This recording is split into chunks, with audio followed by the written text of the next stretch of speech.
Trying to send money from Wells Fargo to Wise? In this video, I'll show you exactly how to do it, step by step. First, log in to your Wells Fargo online account. Once you're in, go to the Transfer and Pay tab and choose Wire Money. If you haven't used wire transfers before, you may need to verify your identity and enroll. Now, switch over to your Wise account and get the bank details for the currency you want to receive. Wise will give you a local bank account number, name, and sometimes a routing or SWIFT code. Make sure you copy all of that carefully. Back in Wells Fargo, add a new recipient using the info from Wise.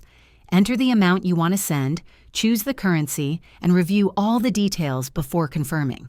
Once you hit send, your money will be on its way. Transfers typically take 1 to 3 business days to show up in your Wise balance.